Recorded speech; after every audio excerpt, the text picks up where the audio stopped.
Well, good afternoon, everyone, and welcome to this second meeting of Council for 2024. We have apologies from Mayor Nobby Clark and also from Councillor Kate. Will someone move that we receive those? Thank you. All those in favour say aye. Aye. Against? Carried. We also have Councillor Crackett on Zoom. Can you hear us, Alex? Yes, I can hear you just fine, thanks. Thank you. We have no public forum today, so we will move straight into the agenda. And the first is the minutes of the Connected Mirahiku Joint Committee meeting held on Monday, 29th of January, 2024. Steve, I think you were actually the only person here who was present at that meeting. I know that Panya was as well, but right, will you move the... Thank you. Someone second. Thank you, Ria. Did you just second? Yes, I wanted to comment as well. Okay. Is there any questions on the paper, Ria? I've just got a question that in the update that we received, or the committee received from the MB advisors, I note there that there was a minister referred to as Sandra Lee as a minister outside of the economic development, but it's not. It's Melissa Lee, so there's an incorrection there. Thank you. Thank you. Yep. Are there any other questions on that? If not, we've got a mover and a seconder. Will somebody... all those in favour say aye. Aye. Aye. Against? Carried. Thank you. Takes us to the minutes of the meeting of council held on the 30th of January this year. Will someone move those? Thank you. And seconded. Thank you. Is there any discussion or questions of those? No. So, all those in favour say aye. Aye. Against? Carried. Thank you.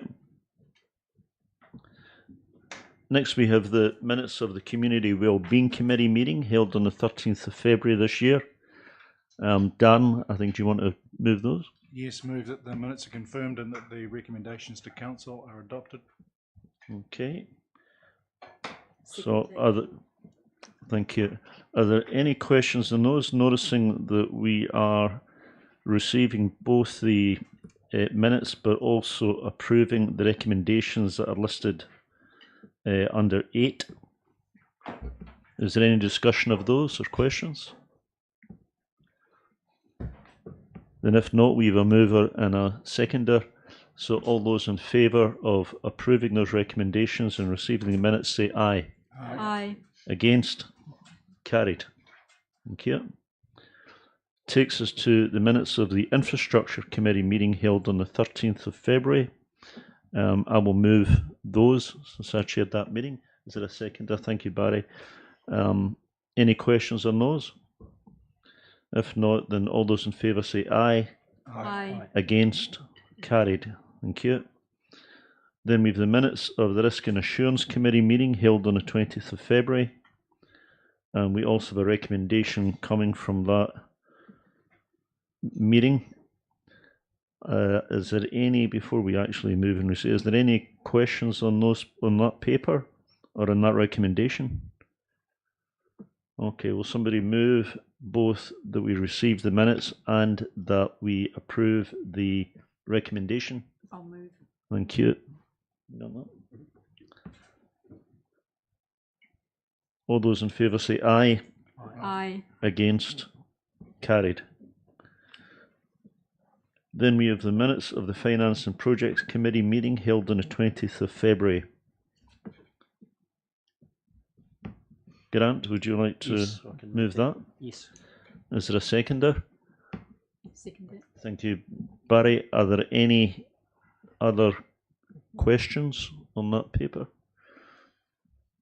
Okay, all those in favour of receiving those minutes say aye. Aye. Aye. Against? Carried. So that now takes us to the tab 10, the adoption of the 2024 to 2034 long-term plan consultation document. And I do notice actually on the agenda it says 2024 to 2024, so a fairly short long-term plan, but Would have been easier. we can correct that. So, Rhiannon, just before I hand over to you, maybe I can summarise the story so far as I understand it, and you can correct me for people on live stream, particularly have not necessarily followed the progress of this. So we started on the long-term plan as a council. I think the first meeting maybe in November 2022. We had 20 some meetings, some 2, 3, 4 hours long, to develop that plan. By December 17th, I think, the plan was in a condition where it came to council for approval that it could go to the auditors, which was approved. It went to the auditors. The auditors have had it for the last month or so. It's now come back to us with some suggested changes and some updates just based on the passage of time. And now, if we approve this latest version, then it'll go out for public consultation. It goes out for public consultation for 2 months, I think. Is that right? 1 month, yep. 1 month. And at the end of that time, it will come back to us for reviewing the recommendations that have come through public consultation. It gets changed to whatever extent is appropriate, and we would then approve the final LTP in May. Would that be right? In June. In June. Okay. So that's the sort of the story so far for everybody. So as I say, we've arrived at a point where we approved, there's over 1,000 pages of this paper, but we actually approved almost all of them back in December the 17th. It went out for to audit. It's now come back to us to review again. So I think your role in this, Rhiannon, is to run us through the proposed changes. Thank you, Chair. So if it's okay, I might just deal with the process first and then just the administration of just the changes, councillors, that you've seen come through board books since the agenda was loaded, just so that there's no confusion over that. And then I'll touch briefly on all of the documents and just highlight any changes that have been made as a result of audit. And then finally, we can deal with the last remaining points around the rating policy and those elements. If that's okay, I'll approach it that way. Okay, Rhiannon, are you proposing that we do all of that, take questions and so forth, and then receive and then approve all of them at the same time? Totally up to you, okay. Chair, but I thought, is that a sensible order for everybody? Is everyone happy if I approach it that way? So you're absolutely correct, Deputy Mayor, in the summary that you've given of the process. I think I'll just clarify 2 things that might be helpful. The first is around the Local Government Act and how it relates to long-term planning.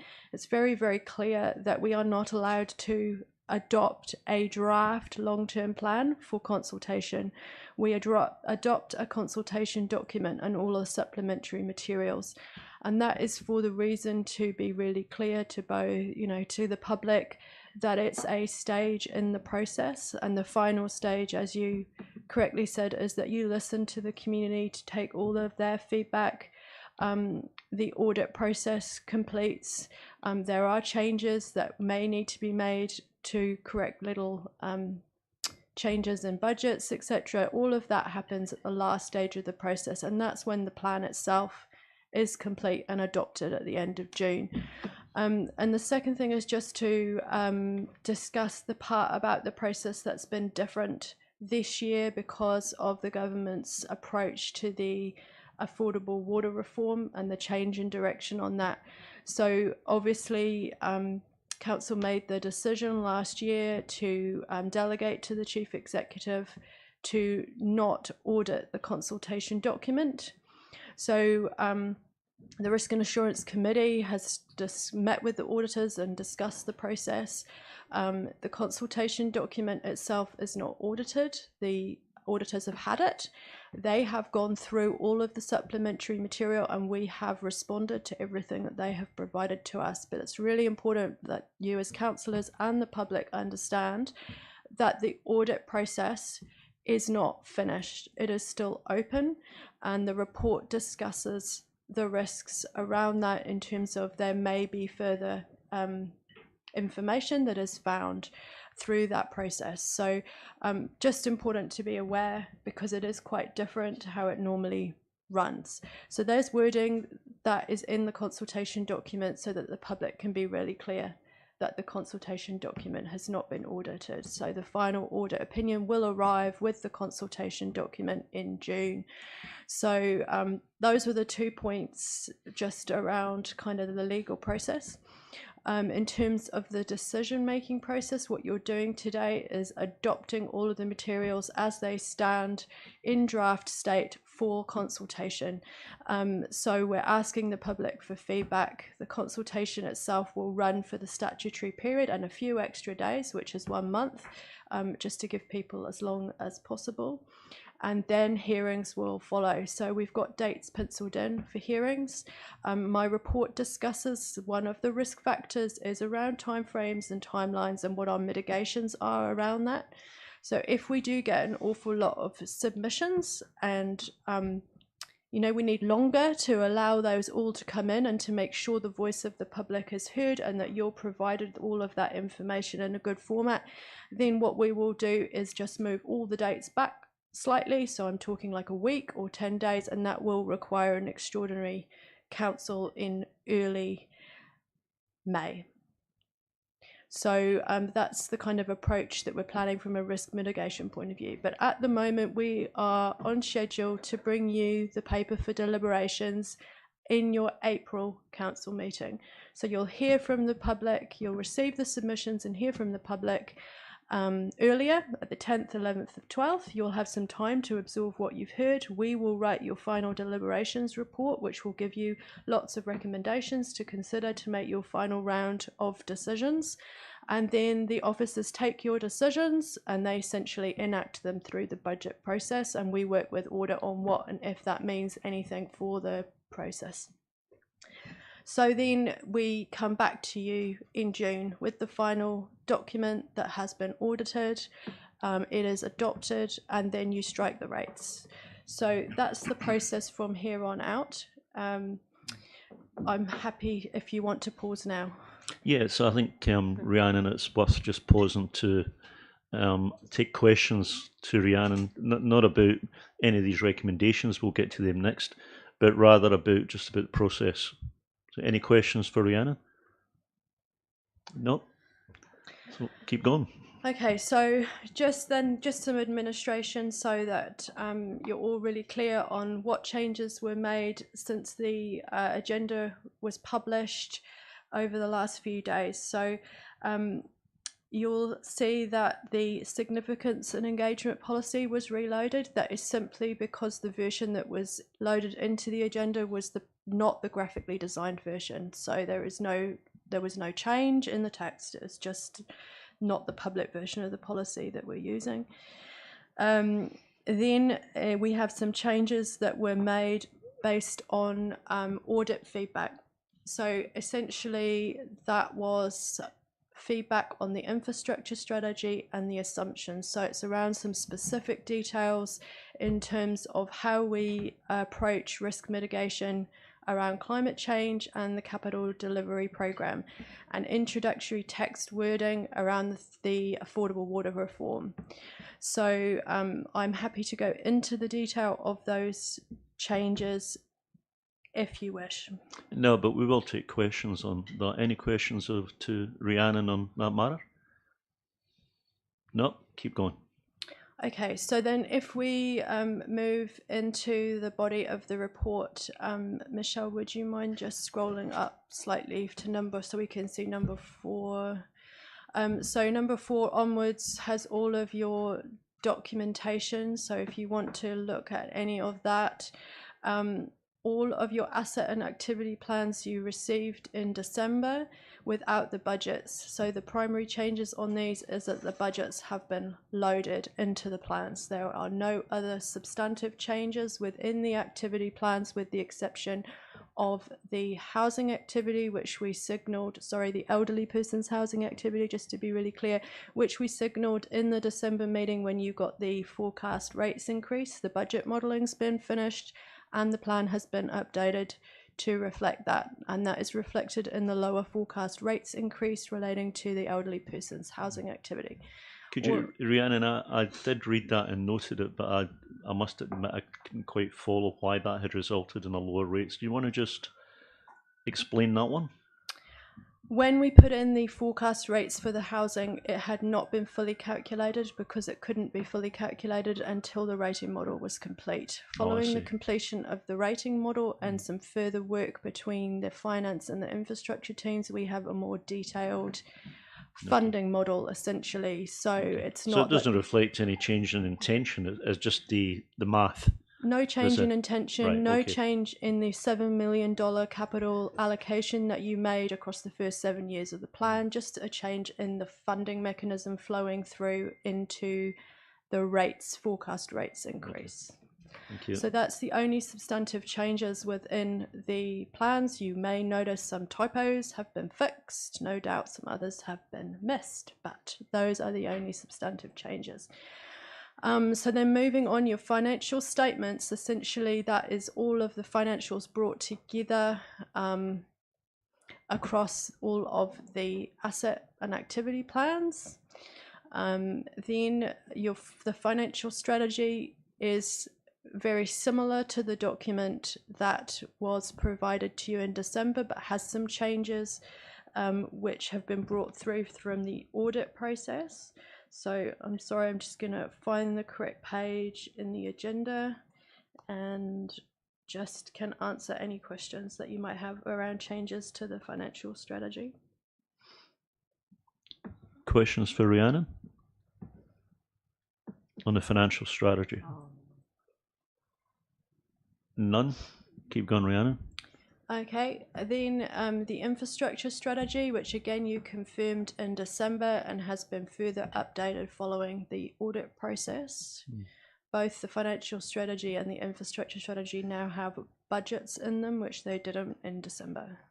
Again, happy to take any questions. Questions on infrastructure strategy? There are none. Keep going. So then the assumptions. So the assumptions document obviously underpins the whole of the long-term plan. It is legally required to be fully within the infrastructure strategy. The relevant parts are also in the asset and activity plans. The final changes from audit, which came in over the last 3 days, are not in the asset and activity plans yet, but they will be by Thursday when we publish them.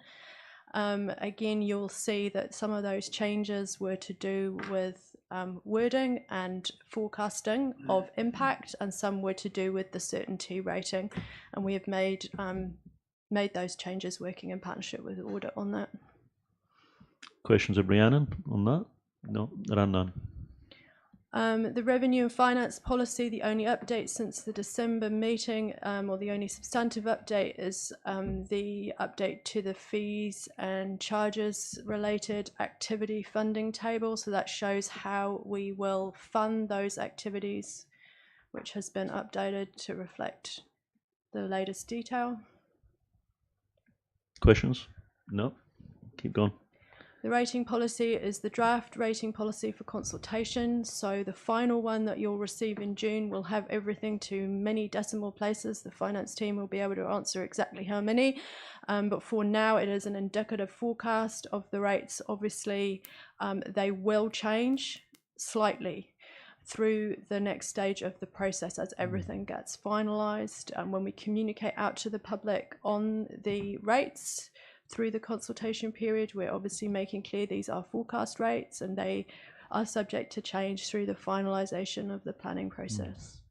Rhiannon, there is a separate recommendation number 2 about rating differentials. Are you going to deal with that separately, or do you want to deal with that as part of this? I'll be guided by you. If you want to deal with it now, I can I think you discuss deal with it now because we're talking about rating policy at the moment. So the rating policy is essentially the last part of the long-term plan to get finalised. It requires the completion of the rating model, which is basically all the data relating to every property in the district. We take what you have given us guidance on in terms of what you want to see in the plan, and then a forecast is done of what the rates increase would look like right across the property portfolio of the city.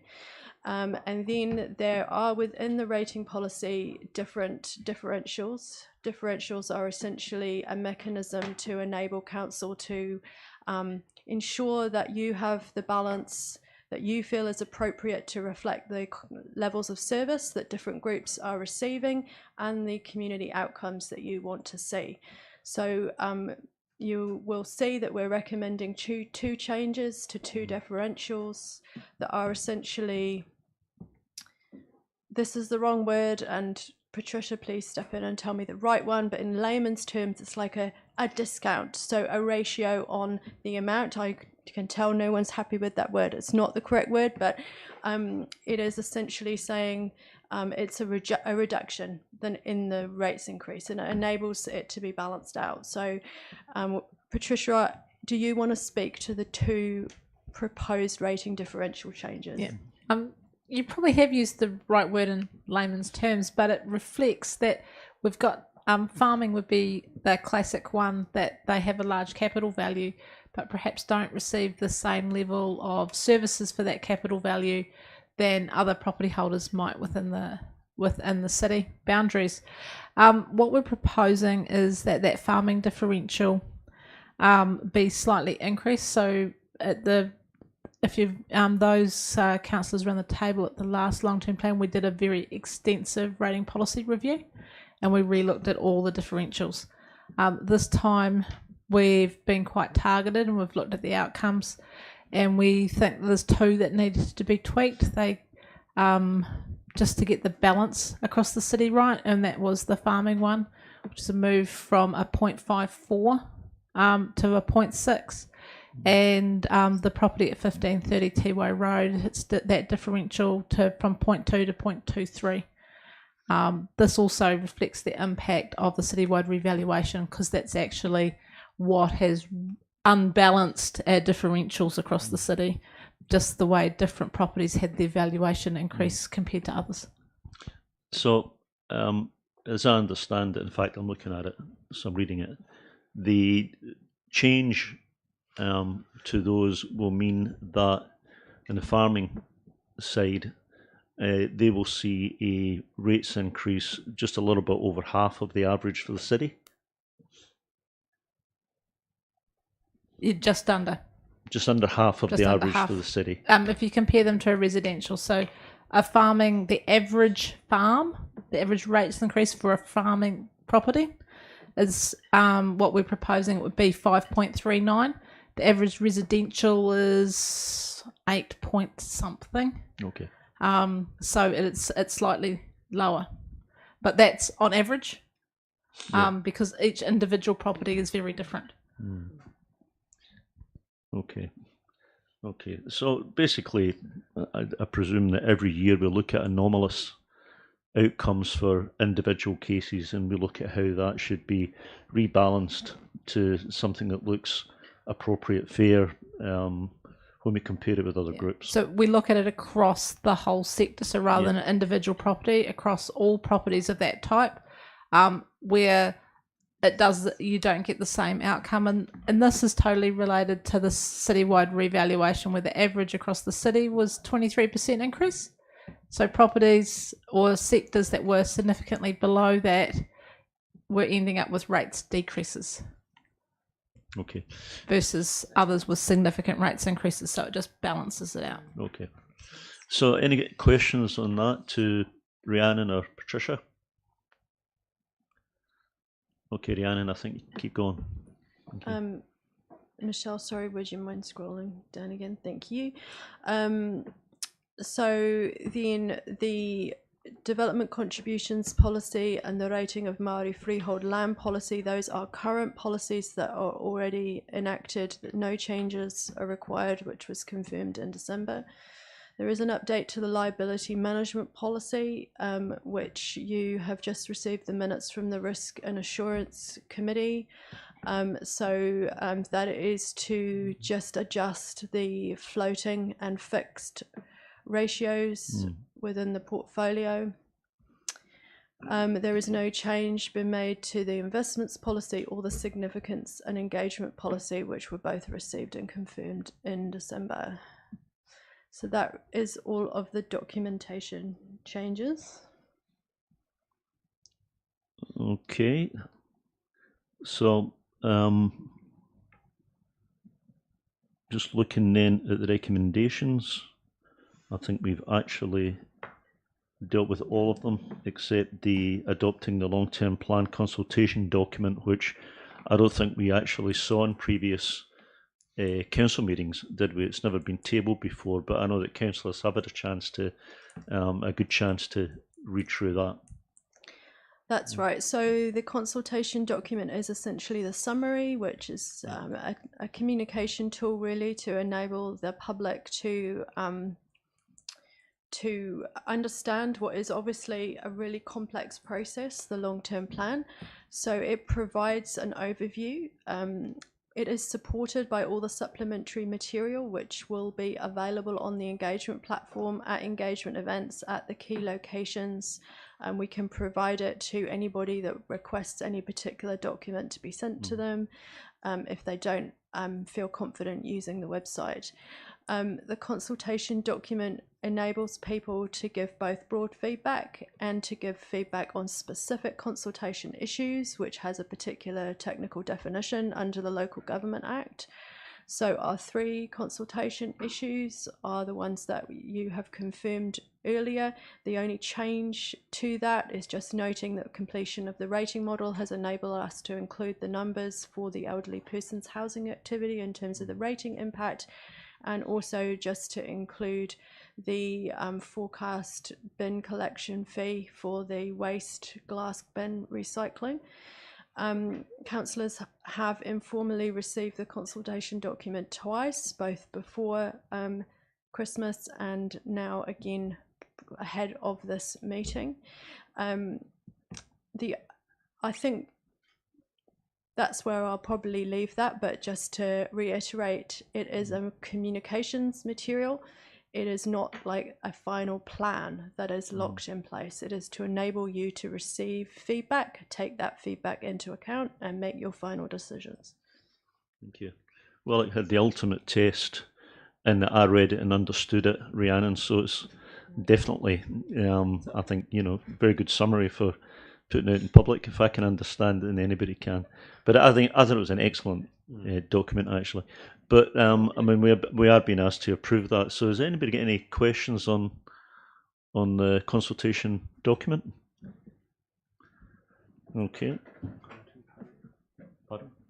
Oh, sorry, I beg your pardon. Pan, you're first. I would just suggest to add macrons on the kupu Māori words within the document. So we did have a contractor who checked all of that for us through the communications team. Yep. Thank you, Grant. We'll get a bit of money back from that contract then, won't we?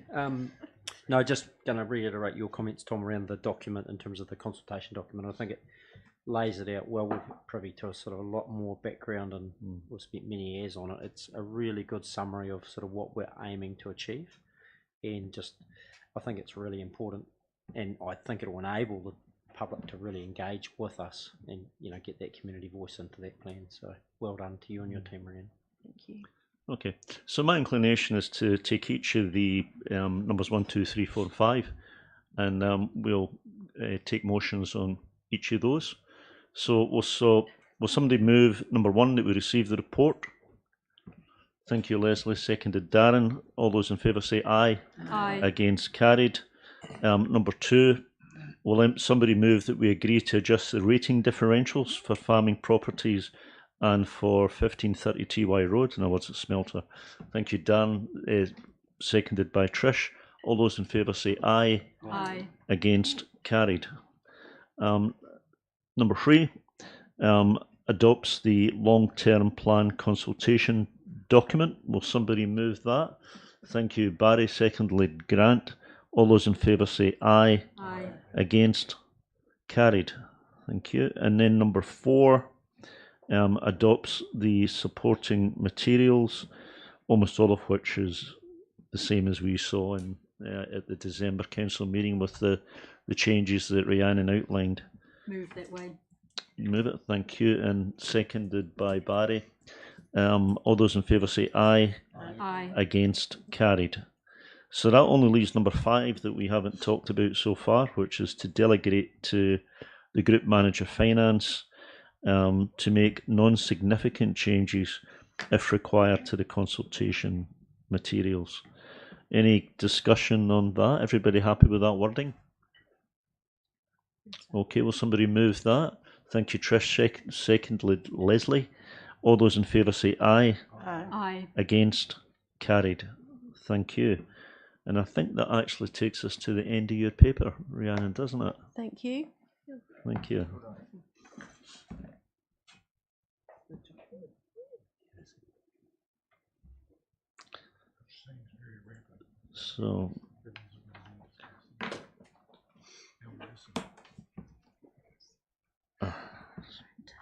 So does that take us to the end of the public session?